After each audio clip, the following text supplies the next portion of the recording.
जय हिंद साथियों। आज हम लोग भारतीय संविधान के भाग 1 अनुच्छेद 1 से 4 के बीच के सभी ऑब्जेक्टिव प्रश्न को कवर करेंगे। ठीक है, तो चलिए एक एक करके प्रश्न को देखते हैं। पहला प्रश्न है दोस्तों, भारतीय संविधान के अंतर्गत निम्नलिखित में से किसको राज्य की सीमाओं को परिवर्तन करने की शक्ति प्राप्त है। तो इस प्रश्न का जो सही आंसर हो जाएगा ऑप्शन नंबर ए, यानी संसद को शक्ति प्राप्त है। दोस्तों यदि हम लोग अनुच्छेद 1 ठीक है से 4 तक को समझ लेते हैं तो प्रश्न को आसानी से सॉल्व कर सकते हैं। ठीक है, तो चलिए हम एक एक करके अनुच्छेद पहले बता देते हैं। भाग 1 में अनुच्छेद 1 से 4 तक को रखा गया है। ठीक है, भारतीय संविधान के भाग 1 में। ठीक है, इससे पहले आप ये भी समझ लीजिए कि भारतीय संविधान में 22 भाग होते हैं। ठीक है, उसके बाद भारतीय संविधान में 395 अनुच्छेद को रखा गया है। ठीक है, यदि हम क ख ग ये सब जो लिखा गया उसको छोड़ देते तो ठीक है 395 अनुच्छेद संख्या। ठीक है, उसके बाद 12 अनुसूची को भारतीय संविधान में रखा गया है। ठीक है, साथ ही साथ भारतीय संविधान में 22 भाषाओं को भी मान्यता प्रदान की गई है। ठीक है, तो इतना क्लियर हो चुका होगा। तो चलिए हम लोग अनुच्छेद को जानते हैं। देखिए अनुच्छेद 1 में कहा गया है भारत राज्यों का संघ है। ठीक है, अनुच्छेद 1 में भारत राज्यों का संघ है, यानी कह सकते हैं यूनियन। ठीक है, यूनियन है। ठीक, उसके बाद अनुच्छेद 2 में कहा गया है, अनुच्छेद 2 में कहा गया है भारतीय संसद जब किसी विदेशी राज्य को, राज्य कहने का अर्थ देश, ठीक है, विदेशी देश को या कोई विदेशी देश का टुकड़ा है उसको अपने देश में मिला रही है, भारत देश में मिला रही है, ठीक है, तो उसको मिला सकती है। ठीक है, अनुच्छेद 2 में इस बात को कहा गया है। उसके बाद अनुच्छेद 3 में क्या कहा गया है? अनुच्छेद 3 में ये कहा गया है कि यदि भारतीय संसद भारत के अंदर के सभी राज्यों को, यानी सभी राज्यों में से किसी को भी यदि वो चाहे तो सीमा क्षेत्र में परिवर्तन कर सकती है।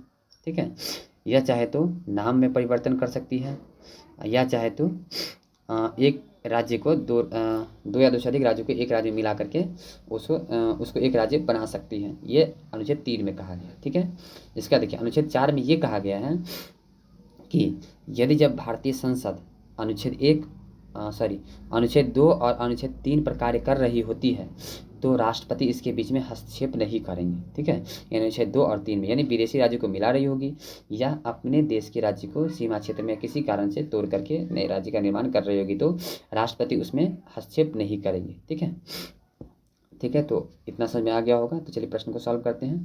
तो पहला प्रश्न का सही आंसर क्या है? पहला प्रश्न का सही आंसर हो जाएगा संसद। ठीक है, यानी कह रहा है कि भारत के संविधान के अंतर्गत निम्नलिखित में से किसको राज्य की सीमाओं में परिवर्तन, अभी जाने थे अनुच्छेद 3 के अंतर्गत है। ठीक है, संसद करती है इसको। अगला देखिए, कहता है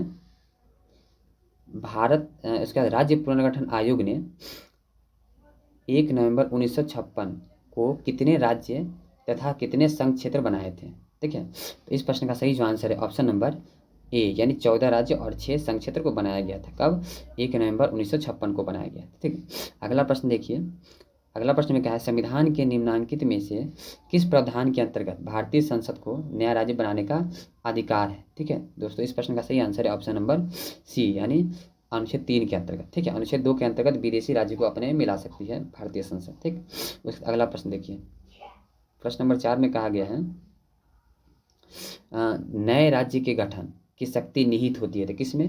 तो जानते हैं नए राज्य कौन बना सकती है? तो ये बना सकती है संसद। ठीक है, उसके बाद अगला देखिए, कहा गया है निम्नलिखित संविधान संशोधन में से किसके द्वारा संविधान को विधिवत भारत संघ के एक पूर्ण राज्य के रूप में सम्मिलित किया गया? तो इसमें देखिए किस संशोधन के तहत। ठीक है, तो एक सिक्किम राज्य को किया गया था। तो दोस्तों ये संशोधन था 36वां संशोधन। ठीक है, 35वां संशोधन के अंतर्गत सिक्किम राज्य को ऐड किया गया था, रखा गया था सह राज्य के रूप में। ठीक है, उसके बाद क्या किया?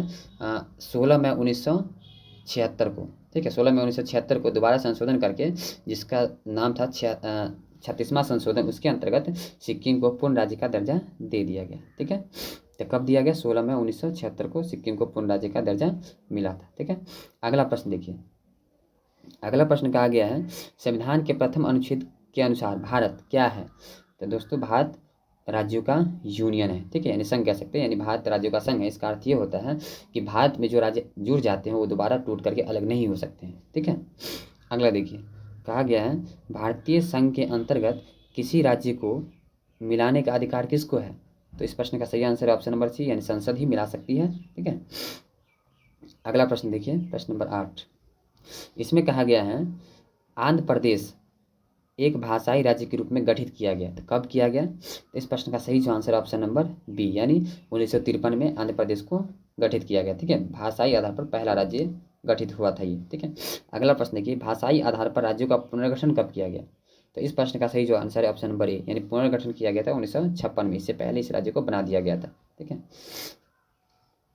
उसके बाद अगला प्रश्न देखिए, अगला प्रश्न कहता है जम्मू और कश्मीर और लद्दाख के 2 अलग केंद्र शासित प्रदेश घोषित करने के बाद कुल राज्यों की संख्या कितनी है?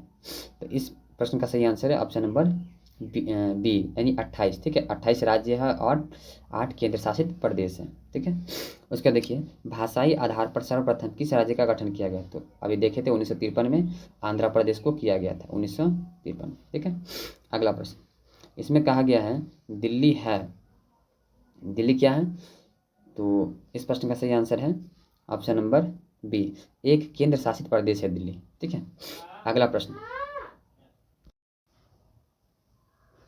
भारत में कितने संघ शासित प्रदेश है? तो इस प्रश्न का सही आंसर है ऑप्शन नंबर सी, यानी 8 संघ शासित प्रदेश है। इसी तरह से हम लोग अगले प्रश्न को देखते हैं, प्रश्न नंबर 14 है। ठीक है, एक राज्य को संघ में सम्मिलित करने अथवा नए राज्य की स्थापना करने की कार्यपालिकाई शक्ति निम्नलिखित में से किसे प्राप्त है? तो इस प्रश्न का सही आंसर है ऑप्शन नंबर ए, यानी संसद को प्राप्त है। अगला प्रश्न, निम्नलिखित में से कौन संघ राज्य क्षेत्र नहीं है? दोस्तों ए और बी और डी ये तीनों संघ राज्य क्षेत्र है। ठीक है, गोवा संघ राज्य क्षेत्र। इस प्रश्न का right answer option number C, यानी गोवा संघ राज्य क्षेत्र नहीं है। अगला प्रश्न देखिए 16 नंबर, इसमें कहा गया है कथन दिया गया। ठीक है, इस कथन पर देखते हैं कौन सा कथन सही है। तो इस कथन में देखिए, पहला कथन क्या आता है, संविधान में यूनियन ऑफ स्टेट्स शब्द प्रयुक्त हुआ है क्योंकि भारतीय राज्य मतलब राज्यों को अलग होने का अधिकार नहीं है। तो ये अनुच्छेद 1 में ही कहा गया, तो ये सही बात है। ठीक है, उसके बाद कहा गया है एस्केधर आयोग ने राज्यों के पुनर्गठन हेतु भाषा के आधार पर जो भी बना था उसको विरोध किया था और प्रशासनिक आधार पर उसको वरीयता दी थी। ठीक है, उसके बाद देखिए तीसरा स्टेटमेंट जो कहा गया है, पंडित जवाहरलाल नेहरू, सरदार पटेल और पट्टाभी सीतारमैया की अध्यक्षता में कांग्रेस कमेटी जो बनी थी वो राज्य के मतलब पुनर्गठन भाषाई आधार पर पक्षधर नहीं थे, यानी भाषा के आधार पर करने में पक्ष में नहीं थे वो। ठीक है, तो ये तीनों कथन सही है। ठीक है, तो इस प्रश्न का सही जो आंसर है ऑप्शन नंबर डी, यानी तीनों जो स्टेटमेंट दिया गया ये सही सही दिया गया था। ठीक है, अगला प्रश्न देखते हैं। ठीक है, अगला प्रश्न में कहा गया देखिए, भारत में कितने राज्य एवं संघीय क्षेत्र हैं यानी प्रदेश है? तो इस प्रश्न का सही आंसर है ऑप्शन नंबर ए, 28 राज्य और 8 संघीय क्षेत्र है। ठीक है, उसके बाद लास्ट प्रश्न देखिए इस वीडियो का, निम्नलिखित में से कौन एक नए राज्य के निर्माण के लिए संवैधानिक उपबंध नहीं है? ठीक है, तो इस प्रश्न का सही आंसर ऑप्शन नंबर डी, यानी एक राज्य को संघ क्षेत्र में शामिल नहीं कर सकते हैं। ठीक है, बाकी सीमा क्षेत्र बढ़ा करके है ना, घटा करके नाम परिवर्तन ये सभी कर सकते हैं। ठीक है, जय हिंद।